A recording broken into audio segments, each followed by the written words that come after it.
All right, Sam Horwitz, thanks so much for being with me today.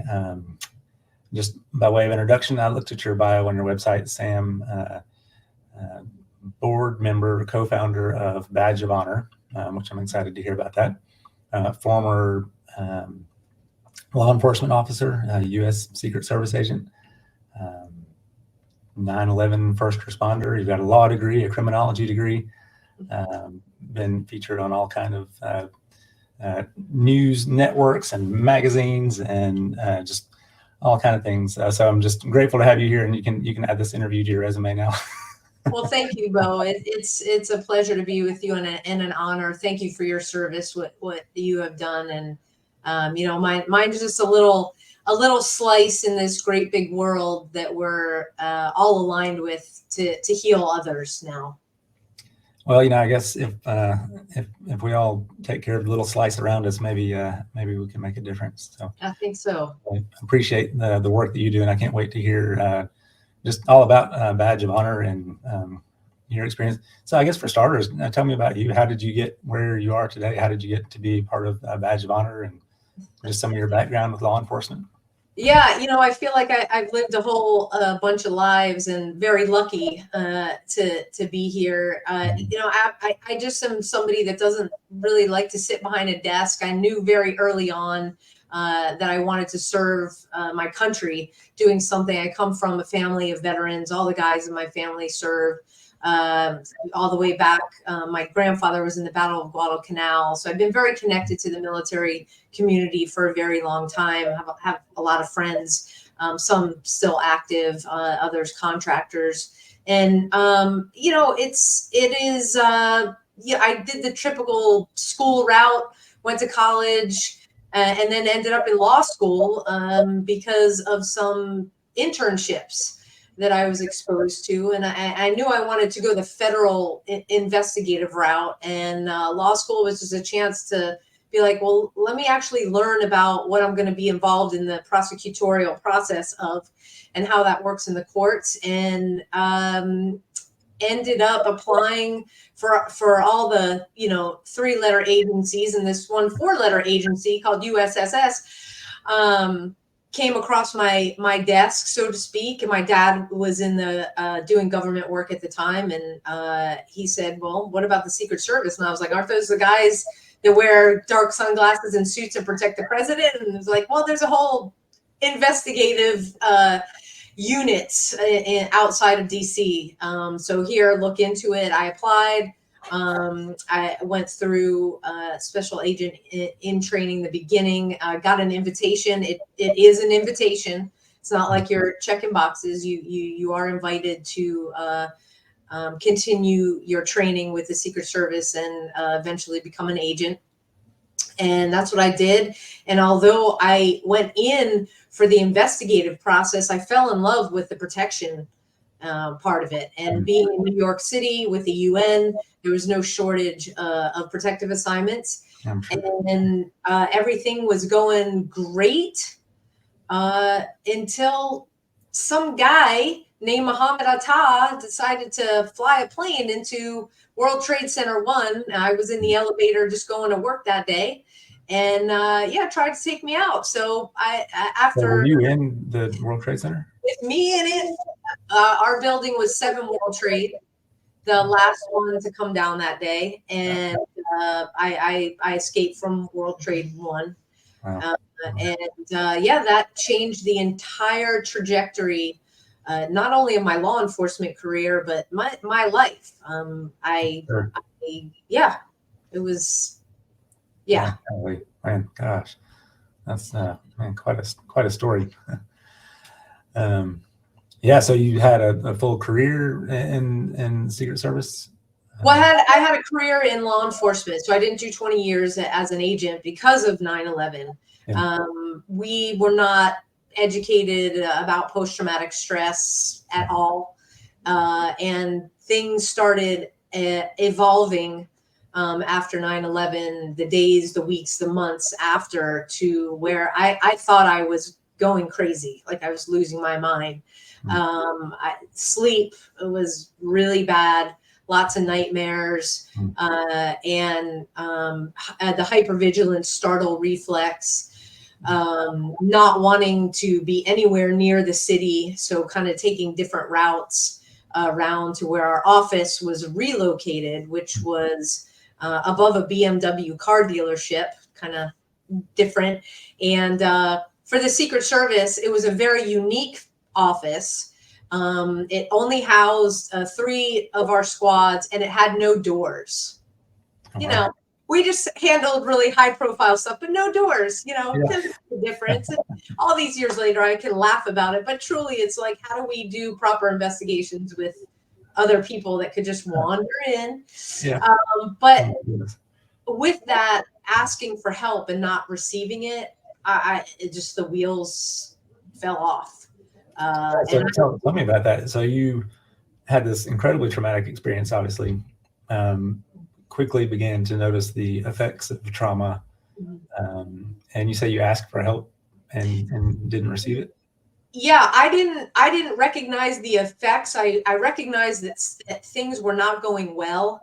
And when I talk about everything on 9/11, it's, if somebody watches the HBO documentary or any documentary, everything that is right there on the screen that is being documented, I was right there. We were helping try to get people out. We were running from that dust cloud. We watched the towers come down. We were running from them, watched the people jumping. I mean, all of it. We were right there. My goodness. And it was I went to law school, as I mentioned. So reading comprehension, doing reports, writing stuff, not anything out of my wheelhouse. And I remember sitting at my desk trying to get through a report that I had to hand in, and I'm reading the same paragraph over and over and over again, and I'm not comprehending anything. Yeah. What is going on? And I realized I wasn't 100%, and an agent that couldn't function at 100%, well, that meant somebody might not go home that day because of our protective details. Number one, and number two, we're serving search warrants, we're backing each other up out on the street, and I might lose somebody, one of my brothers and sisters that I loved, and couldn't come to grasp that either. So I made the difficult decision to resign as an agent. It was something that I worked super hard for. I never thought in a million years I would be resigning. That was going to be my career. And I moved back home with my husband. We were living apart for a long time. And I thought everything would get better because I was out of the city. I was out of where the trauma occurred. But, understanding what post-traumatic stress is, it lives up here. My head's connected to my body. Right. So it just got worse because I left it untreated. I didn't know what this was. Yeah. And we consider, we talk about the sacrifices that first responders and military personnel, like the sacrifices that they make. Oftentimes the sacrifices aren't, we don't consider the sacrifice of, like, you had to give up this career that you had worked so hard for because of the impact of the trauma on your brain and body. And that's a huge sacrifice. It is. It's a loss of identity, right? And that's one of the things with a badge of honor that we're trying to help first responders understand. And when I say first responders, I mean veterans as well, because we have a tremendous amount of veterans that are all now active first responders, to help them understand that they're not their job. That's not their identity. They are their own selves doing a job, frankly, that there's not a lot of people that can do that job. That's right. Right? There is a very small segment of humanity that can, raise the right hand, take that oath, and go out and answer the call on somebody's worst day and do it effectively and go home at night. Yep. And that's what I loved. That's what I lost. And eventually I got it back.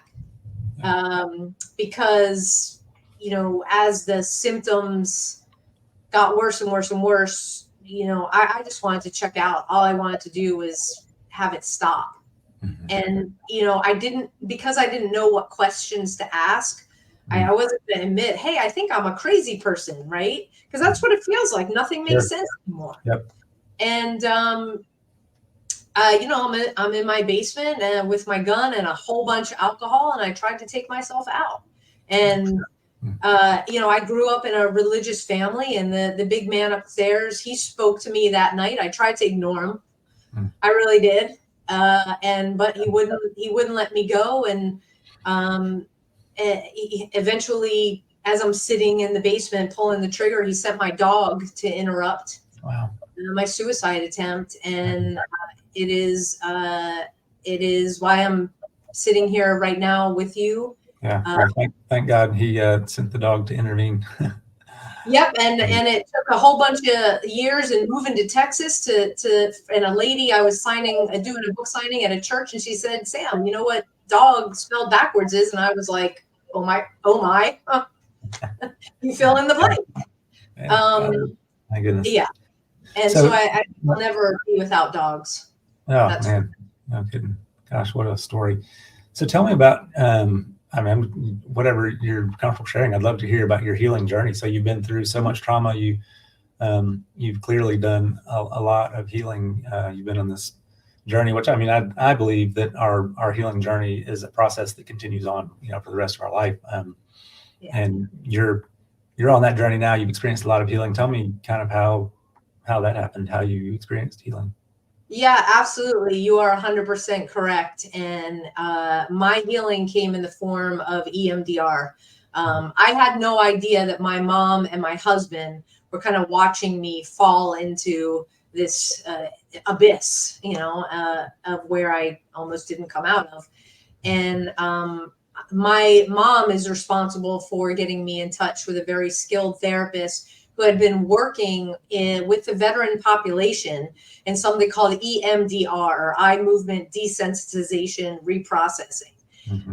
At that time that we started, it was still experimental in terms of working with the VA and with the military, and kind of cutting edge with law enforcement and others in the service related fields, and it saved my life. Wow. It got me to a place where things started to make sense because I was in a safe place where I could unpackage the trauma to a person that understood the healing modality and how it could help me create a level playing field so that I could feel like I was grounded again instead of getting ripped apart emotionally, spiritually, and just feel like nothing made sense. She gave me the understanding of, hey, this is what happens to the brain when you're exposed to trauma. Hey, this is what EMDR is. This is what we're going to do. And at first it's like, what? You know, and the thing is, like you said, you're emotionally and spiritually, like what I like people to understand is that we are mind, body, and spirit, you know, and when we're traumatized, when we experience a traumatic event, like we're impacted in our mind, body, and spirit, all of us. You know, it's not one or the other. And EMDR is such an amazing modality of therapy because it follows your brain's natural process for processing events. You know, trauma, your brain can't process trauma on its own, can process anything else, but not trauma. But then EMDR just follows your brain's normal process to help that get done. And it's amazing, kind of the healing that can come from EMDR. It's really cool to hear your story with that. Absolutely. Absolutely. And there's so many different ways now, because this was back in the early 2000s of the practitioners like yourself, of the ways to do it that can fit what your client is experiencing. Whether like auditory, there was an auditory component. I couldn't use that. That would immediately trigger me. So it's fascinating how EMDR has taken on this amazing journey of its own to heal. But the biggest thing for EMDR, it got me stable again. I was able to return to law enforcement and did a whole bunch of years in law enforcement at the local level, doing the same kind of executive protection that I did at the Secret Service. But what it provided me overall was hope.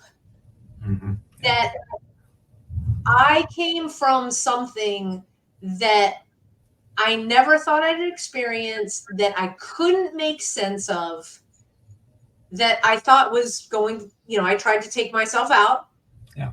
And now my feet were back on the ground. I was living with purpose again. Mm-hmm. And that gave me hope to where I knew that whatever happened in the future, not only would I have somebody in this skilled practitioner to come back to if I needed it, but that it created a space for me to communicate with others, first responders, veterans, active duty personnel, their family members, to help them understand, hey, you're not alone, number one.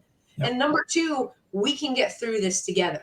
Mm-hmm. Just make me the promise that you will stay present, stay with me, and we'll get through this together. And that's how a badge of honor was born, was making the connections with others that had been through a journey filled with trauma, coming back to a place where we could openly talk about it, because where they were, it was like, nope, not talking about it. That's right. But hey, just come over here. My name's Sam. Glad to meet you. Yeah. Let's talk. Yeah. And we ended up we now work together. It's myself, a retired firefighter, NYPD detective, a current a police officer in a city, and I won't say, and then a practitioner that also came from a childhood filled with adverse events, the ACEs. We know, from your work and from the work in a badge of honor that, that can set you up for a lot of things. And so once you work through all of that, you have a life filled with the hope that tomorrow can be better. Just stay present right now. That's so good. I mean, you keep using the word hope, and that's just one of my favorite words. I tell people all the time that there's hope for healing. A lot of people don't know that there's hope for healing, don't believe that there's hope for healing. But then once you have an opportunity to experience something like EMDR therapy, you know for sure there's hope for healing because you experience it, and then you get to share that with others. So that's really cool. So tell me, I'd love to hear more about Badge of Honor and what exactly y'all do. I know you do workshops for first responders and families of first responders, and you have a podcast. You have a lot going on. So tell me about Badge of Honor. Yeah, we needed we wanted to create a space where we were face to face with first responders. And again, it goes back to really allowing them to see, hey, you're not alone. That's it. And then come play in our sandbox. And they're like, what? And what that looks like is an 8-hour interactive workshop where we're in the departments and we are teaching first responders first what post-traumatic stress is. It's actually an injury to your brain. So you can come back from this. EMDR and other healing modalities is a big piece, a big chunk of that healing part of it. And so we are being very strategic in how we do that. We're creating a toolbox of healing where we're giving you the tried and true tactical research-based strategies that work. So if you're on a bad call, and what I mean by a bad call is it's bad for you because trauma has no value. So you may be on an accident scene and there's a child involved in the accident, and all of a sudden all of the accidents or anything dealing with a child may come up, And now it's all flying. It feels like people tell us like it's flying around them. And it's like, where did this come from? Right. So it's the not understanding. We give them the understanding, but in that moment we give them, hey, take a breath and do a grounding technique. So 30 seconds to a minute. Yep. We're not, you're in the field. You're not going to close your eyes. That's for later, because we talk about what you can do later. And so we're doing things like that they can do in the field, in the office, eyes open. And then when they get home, what they do before they walk into the door at home, if they have a family and a spouse, how to communicate before they get home with your spouse. So, you're not just running to your room, closing the door, or saying, I can't talk right now. So the spouse isn't feeling like, oh, I just got rejected. What's going on? Right. So there's a lot of things that go into the workshop. But we've got measurement tools that we use in the beginning and at the end that shows, we have had a dramatic healing effect by the end of the workshop. And a lot of it just comes from that upfront knowledge that, hey, what you're experiencing is absolutely normal, because that's how the brain works. That's right. So now that you know it's normal, let's talk about it. That's right. And that's, exactly why these kind of conversations I think are very valuable, because when people can hear and normalize their experience, like you said earlier, you felt crazy. You're not crazy. You're injured. I tell people all the time, trauma changes how you are, it doesn't change who you are. And that's brilliant. And you can heal the how. You can who you are is who you are. And people say, oh, I don't like who I've become since my deployment or since my work trauma or whatever. And it's not who you become. It's not who you are. It's how you become and how you are. And absolutely you can heal from that. And so, yeah. I love just being able to normalize, like, you're not crazy. You're not crazy. I wish somebody would have just told me, hey, Sam, what you're experiencing is normal. Gee, what did that take all of 3 seconds? Yeah, right. Yeah. So you said that EMDR therapy and other modalities of therapy you think are very helpful in the healing process. What are other things you recommend if someone's watching this video? I mean, I'd love to hear, like, what's an encouragement you can give to someone who sees this video, to a first responder, a veteran, to family members, like, what's something you'd like them to take away from this and things that you think are helpful parts of life and healing? Sure. Well, first, you're not alone. I will say second, there's always one more move. And what I mean by that is we heal differently. EMDR was, for me, 2 thumbs up. I recommend it to everybody. Yeah. Somebody else might need to heal by being in nature. So kayak fishing or a fly fishing, healing something. Somebody might want to really explore mindfulness through yoga. And it's specific yoga for the first responder, for the veteran. You're dealing with the emotion. Some is like doing this, where you're talking on a Zoom, and what we're doing is working in the trauma, not talking about the trauma. So I'm not asking the person what happened, but we're unpackaging the emotions that we attach to the trauma. Right. And it's called emotional freedom technique. So there's a lot of different things, because we're all individuals. And I that's why I say there's hope, because it's not one size fits all. Right. Take the time to go out and explore. If you need a really quick place, talk to Bo, or you can visit our website, abadgeofhonor.org, and we've got a whole list of partners and resources. All you do is click on the logo, boom, you got their number, call them up, get involved, and or check out our podcast every Monday live at 5, where we're bringing in professionals like yourself, Bo, but also people that work in different things that they're doing inside departments. So if you're an active first responder, you're like, well, I want to bring that to my department.